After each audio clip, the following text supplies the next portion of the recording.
Every night the footsteps return, soft, steady, always a half step behind me. I've never seen who they belong to. But last night, they spoke my name. It's after midnight. The streets are wet and shining like black glass, streetlights flickering as if they're about to go out. Your breath clouds in the cold air. Somewhere behind you, a footstep lands exactly when yours does, too perfectly to be an echo. You walk faster. So does it. You stop. It stops.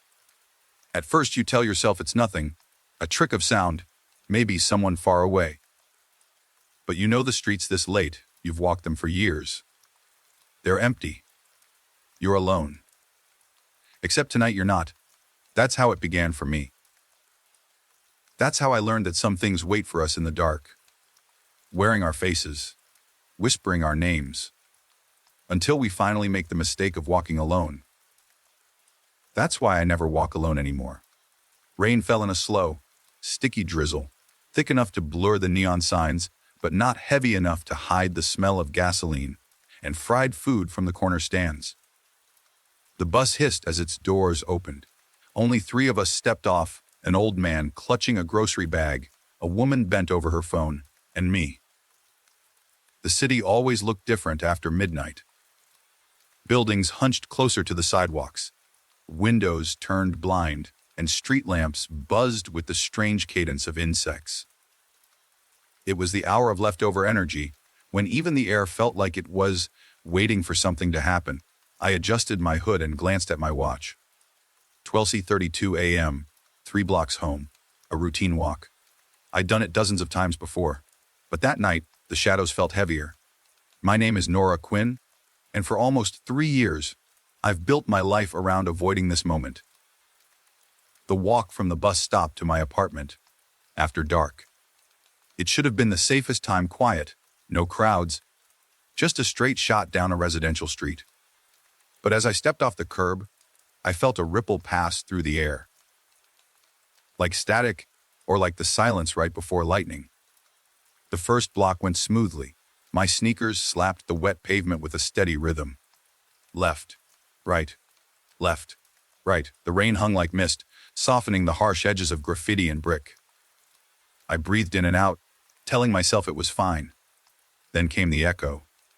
At first, I thought it was just the city's acoustics, sound bouncing off damp buildings.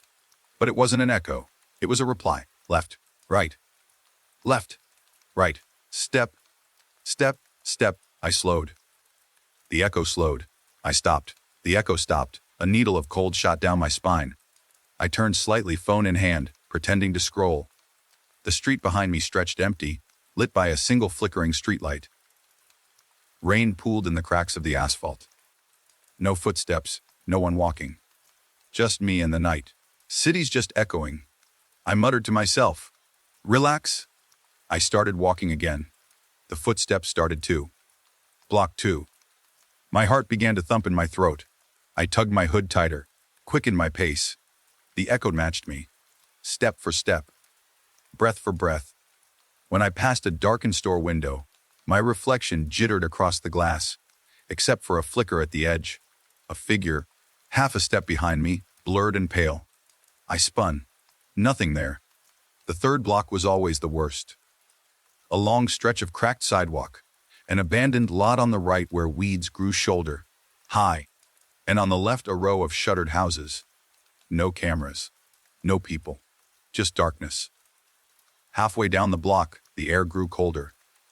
My breath puffed white even though it wasn't that cold out. The rain had slowed to a fine mist, and then I saw her. Under the streetlight at the far corner stood a woman wearing my jacket, my hood, my bag slung over her shoulder. Her head was tilted slightly to the side, her face obscured by the angle, but the shape was unmistakable. It was me. She didn't move. She just stood there, as though waiting. The streetlight flickered, and for a fraction of a second, her face appeared. Not my face exactly, but an inverted mask. Her eyes were deep, glistening black, and her mouth curved upward too far, splitting at the corners as though someone had drawn it on with a knife. I blinked, and she was gone. I bolted. By the time I reached my building, My hands were shaking. I fumbled with my keys, dropped them into a puddle, scooped them up again. My heart hammered so hard I thought it might burst. Inside, I slammed the door and turned the lock, then the deadbolt, then slid the chain across. The hallway was quiet. My apartment above was dark but familiar. Beige walls, a sagging couch, the faint smell of old coffee grounds. I pressed my back to the door and breathed in the silence. "Just tired?" I whispered. "Work's killing me. Nothing there. Just shadows." That's when the knock came. 3 slow taps. Measured. Polite. I froze. The sound came from the other side of the door, not the hallway stairs. My breath caught in my throat. Another knock. 3 more. I crept to the peephole. Empty hallway. "Who's there?" My voice cracked. Silence. Then, as though a mouth pressed right up to the crack under the door, came a whisper. "Walk with me." I stumbled back, heart slamming. I grabbed the nearest thing, an umbrella, and held it like a weapon. Go away. Nothing. No footsteps retreating, no whisper.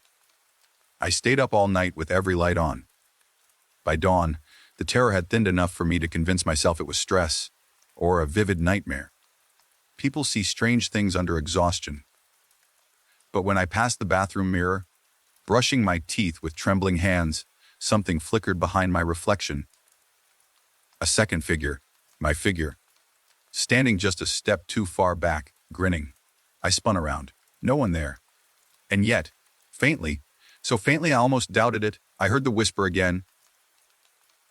"Walk with me." That was the last time I ever walked alone at night. But it wasn't the end. It was the beginning. Morning came like a pale bruise spreading across the city. I hadn't slept. My apartment smelled of burnt coffee and damp clothes. Every sound, the clack of pipes, the hiss of the radiator, felt alive. I kept the blinds cracked open, as though daylight could act as a talisman. The night's events replayed in my mind like a loop of bad footage. The footsteps, the figure under the streetlight, the knock, the whisper. When exhaustion finally pinned me to the couch, I dreamed of mirrors lined up like endless corridors, each one holding a version of me with a slightly different smile. By 7 a.m., I was trembling from caffeine and lack of sleep. I needed someone to tell me I was losing it, and that it was fixable. Dr. Elias Harper's office occupied a suite above a laundromat on the 14th Street. He'd been my therapist off and on for 2 years, mostly to manage work stress and the occasional panic attack. His waiting room smelled faintly of citrus cleaner and old books. He met me at the door with the same mild expression he always wore. Part professor, part parish priest. His suit was rumpled but clean. His voice, low and steady. "You look like you've been through something," he said, gesturing toward the leather chair. "Sit." I sat. My hands trembled as I reached for the tea he offered. I told him everything. The footsteps, the double, the knock, the whisper, even the flicker in the bathroom mirror. He listened without interruption, only making a few notes in a small leather book. When I finished, the room felt too quiet, the ticking of the clock loud as a hammer. "Well," he said finally, "how much sleep have you been getting?" "Not much," I admitted. But this wasn't just a bad dream. I was awake. I felt it. "You're under considerable stress," he said, "and your sleep schedule, it creates a fertile environment for perceptual distortions. I know what hallucinations feel like." I snapped. "This wasn't that. It mimicked me. It was wearing my jacket." He raised an eyebrow, and it spoke. I nodded. "What did it say?" "Walk with me." The words tasted cold as I repeated them. Dr. Harper leaned back. "Let's assume for a moment it was real. A real person. Could it have been a stalker? Who dresses exactly like me? Who disappears under a streetlight?" He didn't answer. Instead, he tapped his pen against the notebook. Sometimes, the mind manifests its own symbols under stress. Mirrors, doubles, shadows. It's archetypal. You're describing what Carl Jung called the shadow self. An unconscious projection. So I'm crazy. I didn't say that. He scribbled something, then looked up. For now, we'll treat this as a trauma response. Avoid walking alone at night. Maintain a sleep routine. Keep your apartment well lit. And keep a journal of any experiences. That's it? I asked. A journal? Right now we need data. If this persists, we can escalate. I left the office feeling hollow. The city felt too bright, too loud. Cars hissed through puddles. Neon signs buzzed. I found myself scanning every window, every reflection, waiting to see her again. By evening, the adrenaline from the night before had thinned into a kind of electric dread. I microwaved leftovers, sat on the couch, and wrote in the journal Dr. Harper had given me day one. I saw her last night. She spoke. Still hearing it faintly when alone. Afraid to walk anywhere after dark. I closed the notebook. The apartment was quiet. Then, softly from the kitchen. Walk with me. I froze. The sound hadn't come from outside. It had come from inside. I stood, gripping the pen like a knife, and stepped toward the kitchen. Nothing. Sink. Counter. Empty mug. I exhaled a shaky breath, then caught my reflection in the window above the sink. She stood behind me. My pale double, grinning, eyes black. Her mouth moved, but no sound came. I spun, and the kitchen was empty. I spent the night with all the lights on again. When dawn arrived, my journal lay open on the counter. I hadn't touched it since the whisper, but there was a new line scrawled at the bottom of the page in handwriting that wasn't mine. Walk soon. At our next session, Dr. Harper seemed troubled but intrigued. You're sure you didn't write that? Do I look like I'm joking? He rubbed his temples. You're describing a phenomenon outside the ordinary, but not unheard of. Folklore is filled with doubles, fetches, doppelgängers. They're said to appear as omens. That's comforting, I muttered. They're also said to be linked to liminal states. Thresholds. Between day and night. Between waking and dreaming. You encountered it after midnight. During a transition. So how do I make it stop? I don't know yet, he admitted. But I'd like to run an experiment. Controlled exposure. Exposure. Walk at dusk. But with someone you trust. Not alone. Keep a record of what happens. I stared at him. You want me to bait it? Not bait. Observe. With witnesses. That night, I called my friend Mina, a nurse who worked odd shifts. She agreed to meet me at the bus stop and walk me home. We joked about it. Your evil twin, she said, but her laughter faltered when she saw my face. As we walked, the city looked normal. No flickering lights. No echoing footsteps. Mina talked about her shift, a drunk patient, and a broken IV pump. Her voice felt like a lifeline. When we reached my building, nothing had happened. No whisper. No double. Relief flooded me. Inside my apartment, Mina asked for a drink. I poured 2 glasses of wine, still shaking from the adrenaline. See, she said, you're safe. Just your imagination. I smiled weakly. Yeah, maybe. Then Mina's face went pale. What? I asked. She pointed at the hallway mirror. I turned. There we were reflected. Mina and me. And behind us, in the dim light of the hallway, a third figure, my pale double, standing very still, her black eyes fixed on me. The glass of wine slipped from my hand and shattered. When I looked back at the mirror, the figure was gone. Mina left quickly after that, muttering excuses about an early shift. I didn't blame her. I sat alone in my apartment until dawn, staring at the hallway mirror, waiting for her to return. She didn't. But the whisper did. Soft. Patient. Walk with me. The next morning the city looked scrubbed raw. Rain had stopped during the night, leaving streets slick and reflective like sheets of glass. Sunlight speared between buildings, but it didn't warm me. My apartment still felt crowded, as if an invisible guest had settled into the corners. Mina hadn't returned my texts. I didn't blame her. When someone sees your nightmare standing behind you in a mirror, there's no casual way to check in afterward.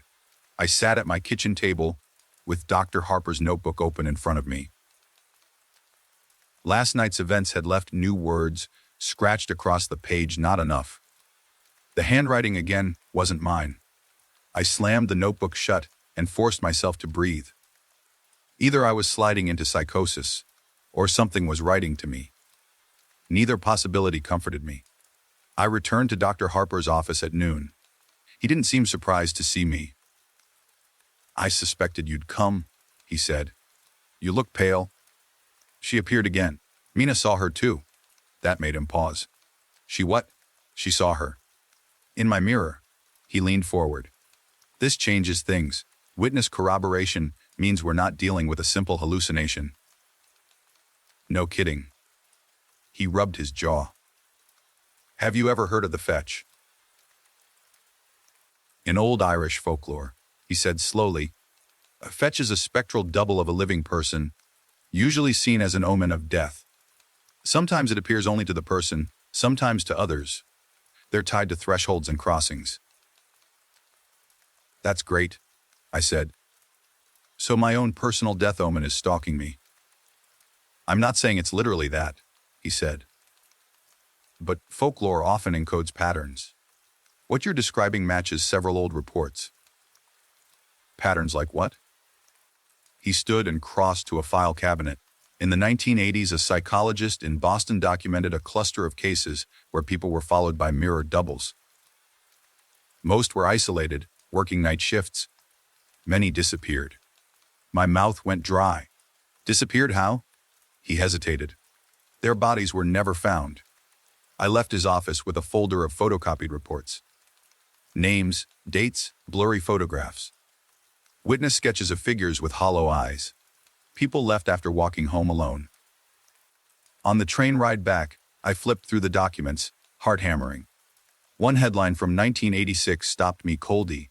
"Yuanjuama vasa after HT melke, FREND sadu w do ubel bef or dusa pp iran ce." It was almost word for word what Mina had just experienced. That night I stayed awake scrolling through forums. There were threads, buried deep, about night twins, fetches, street doubles.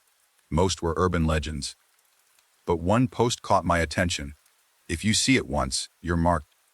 If you walk alone again, it takes a little more each time. Avoid mirrors. Avoid walking at thresholds. Never speak to it." I slammed the laptop shut. At 20:17 a.m., the apartment's temperature dropped. My breath steamed. The hallway mirror fogged over from the inside, as though someone were breathing against it. I approached slowly. Words appeared in the condensation, one letter at a time. "You are almost ready." My heart thudded. "Ready for what?" I whispered before I could stop myself. The letters rearranged. "Walk soon." I bolted to my bedroom, shoved a dresser against the door, and curled on the floor clutching my phone like a weapon. Sleep eventually dragged me under like black water. I woke to buzzing. My phone. A voicemail from Mina. Her voice trembled. "Nora, I can't stop thinking about that thing. I think it followed me. I keep seeing you. But it's not you, across the street at night. Call me?" I called back immediately. No answer. Harper agreed to meet me that afternoon in a cafe near his office. He looked different now, less like a steady therapist, more like a man on the edge of admitting something. "I've been going through my old notes," he said. "I first encountered reports of doubles 15 years ago. All linked to people walking alone at night in liminal spaces. It's as though the city itself has seams, and something seeps through when conditions are right." Why me? Isolation. Routine. Vulnerability. You fit the profile. What does it want? I don't know. But all the accounts agree on one thing. If you walk with someone else, it loses its power. For a while. That's why you told me to bring Mina. He nodded. Well, it's following her now too, I said. Congratulations. You've infected her. That night I tried to call Mina again. No answer. Her social media went silent. The last thing she'd posted was a blurry photo of a street corner at night, captioned, simply, "She's there." I stared at the photo until my eyes burned. The corner looked familiar. It was 2 blocks from my apartment. By midnight, panic had consumed me. I grabbed a flashlight and left the apartment, heart thudding. I told myself I was going to look for her, but part of me knew the truth. I was being drawn out. The streets were slick and empty. My footsteps echoed. Then came the second set of footsteps, soft, patient. I turned and there she was, 20 feet behind me, her black eyes glistening under the streetlight. My double. My mouth, but not my mouth. My jacket, but not my jacket.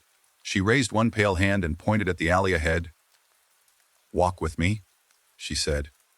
Her voice was no longer a whisper but a clear, cold chime. I stumbled backward. "Where's Mana?" I shouted. The double tilted her head. A shape moved behind her. Another figure, blurred, too small. For a split second, I thought I saw Mina's face, pale and slack, before it faded back into the darkness. "Where is she?" I screamed. The double only smiled. Headlights flared at the end of the street. A taxi turning the corner. In the brief glare, the double vanished like smoke. I ran home, bolted the door, and collapsed on the floor. My phone buzzed once. A new message. No caller ID. It was a photo.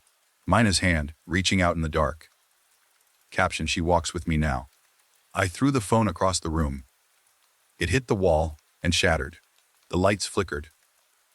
The hallway mirror fogged again. "You're next." The morning after the photo arrived, I went to the police. It felt absurd, even as I rehearsed the words on the train. "Hi, my best friend is missing. Also, I'm being stalked by my supernatural double." But Mina's face in that photo left no room for waiting. The precinct was a box of flickering fluorescence and stale coffee smell. Officers moved like tired ghosts between desks. The one at the front desk raised an eyebrow as I stumbled through my report. "So your friend disappeared after seeing what exactly?" I gripped the edge of the counter. "A woman. Looks exactly like me. She followed us. Then she took Mina. Please. She's in danger." He scribbled something, muttered about sending a detective, and left me waiting under the hum of the lights. Detective Ramos appeared 20 minutes later. Early 40s, tall, salt and pepper beard. Eyes that looked like they'd seen too much. He led me into a cramped interview room with a chipped table and a one-way mirror. He flipped open a notebook. "Start from the beginning." I told him everything. Not the whispering under the door or the writing in the condensation. Not yet. But the footsteps, the double, the mirror, Mina's disappearance. When I finished, Ramos tapped his pen against the table. "We've had 3 disappearances in this district in 2 months. Night walkers. Mostly women. All at night. All alone." A pulse of cold spread through my chest. "So you believe me?" "I believe something's happening," he said carefully. "Whether it's a copycat predator or something stranger, I don't know. But your story lines up with others." He slid a file toward me. Inside were photographs, grainy CCTV, stills of women walking alone at night. In some frames, a second figure appeared a few steps behind them, blurred, pale. "Look familiar?" he asked. My hand shook as I pointed. "That's it. That's what I saw." Ramos leaned back. "One of my victims reported seeing her own double before she vanished. Her roommate saw it too. So what do we do?" "Stay with people. Don't go out at night. Don't answer knocks. If you see your double, get indoors immediately." "That's it?" "For now," he said. "We're working on finding a pattern." He hesitated. "There's one more thing. All the victims had a mirror in their bedroom or hallway." "Do you?" "Yes," I whispered. "Cover it," he said. "Tape a sheet over it. Now, back home." I yanked a bedsheet from the linen closet and ducked, taped it over the hallway mirror until no edge of glass showed. The apartment felt a little less alive, but even as I did it, I felt her watching from somewhere beyond the drywall. I sat at the table and opened Harper's journal. On the last page, new words had appeared. "The detective can't help you." I slammed it shut. That evening, Dr. Harper called. "Nora, I've been researching. The entity's behavior escalates once it manifests physically. You need to leave the city. Leave the city. Go somewhere rural. Stay with family." "I don't have a family." "Then at least stay in public areas. It's drawn to isolation." "What about Minna?" A pause. "I'm afraid Mina may already be compromised." I hung up on him. At dusk, I paced my apartment, phone in hand, debating whether to call Ramos. My windows reflected the darkening city like black water. Then a notification buzzed, a new photo from an unknown number. This time it was the inside of my apartment. My couch. My kitchen table.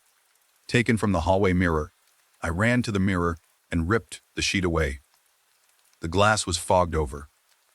My pale double stood on the other side, not in my apartment, but in a dim, endless corridor of mirrors. She raised a hand, palm against the inside of the glass. My phone buzzed again. A text almost ready. "Walk soon." I dropped the phone and bolted. I didn't stop running until I reached the precinct. Ramos wasn't at his desk, but another officer paged him. He appeared a minute later, eyes narrowing when he saw me shaking. "Show me," he said. I handed him my phone. He scrolled through the photos, his jaw tightening. "When did you take these?" "I didn't. They just appeared." He glanced at the wall clock. "We're going to your apartment now." We took his unmarked car. The city blurred past, neon smeared on wet pavement. Ramos drove like a man who decided something. "Detective," I said. "Have you seen anything like this personally?" His hands tightened on the wheel. "Once," he said quietly. "My partner saw her own double outside a crime scene.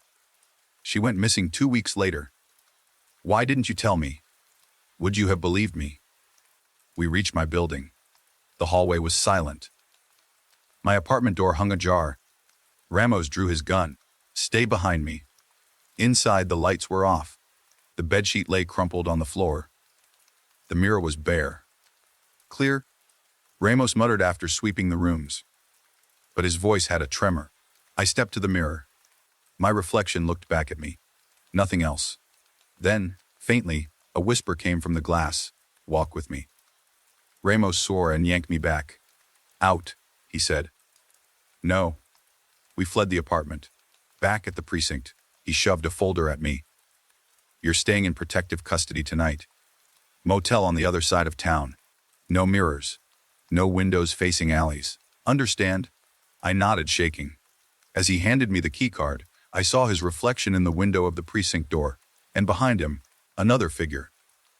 Pale, black-eyed, his own double. I froze. "Detective." He turned.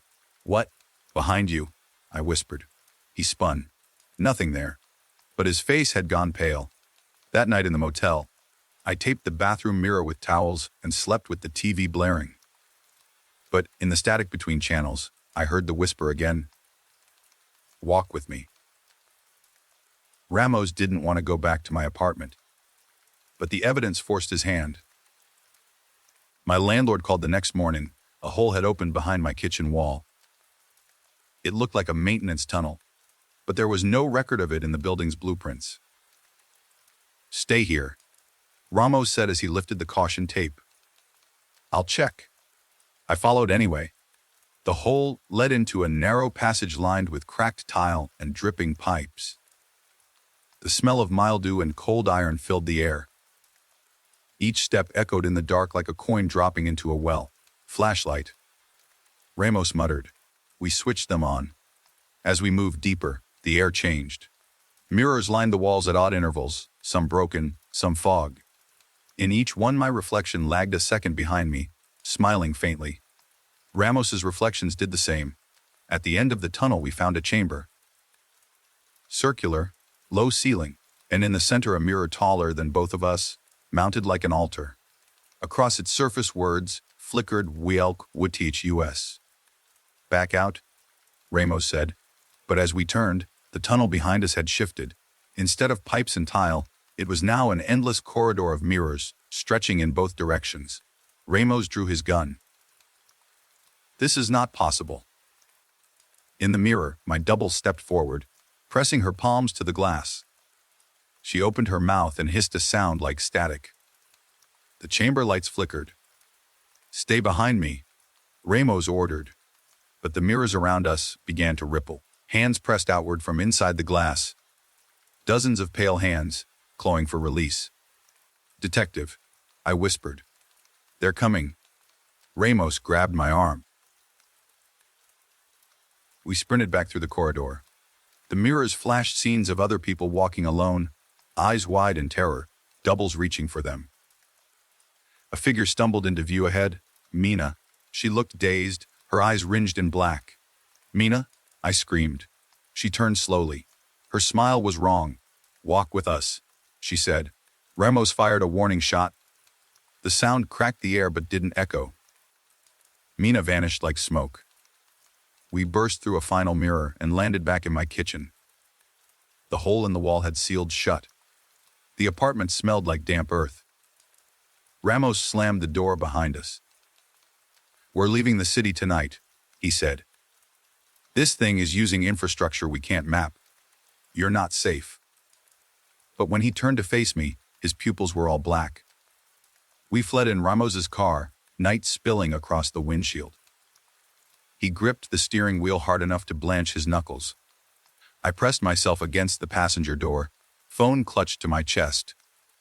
Detective, I whispered. Your eyes? I'm fine, he said, voice flat. Outside the city, the road narrowed into woods, no streetlights, no houses, just trees clawing at the edges of the night sky. Ramos slowed. We're almost there. We're home. The trees opened onto a clearing. In the center stood a single mirror, 10 feet tall, leaning like a gravestone. Its surface shimmered, black and silver. Ramos stepped out of the car. Come on. I locked the doors. No. He smiled, not Ramos's smile but hers. Too wide.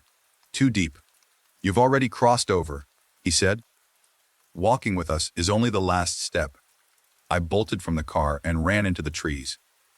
Branches whipped my face. The whisper rose from every direction. Walk with us. Walk with us. The woods bent around me like corridors. No matter which way I turned, mirrors flickered between trunks, showing me running, but always a step behind. A step ahead, a step to the side. I stumbled into another clearing, and there she was, my double. Waiting, arms open. Walk with me, she whispered. I pressed my back to a tree, panting. Why me?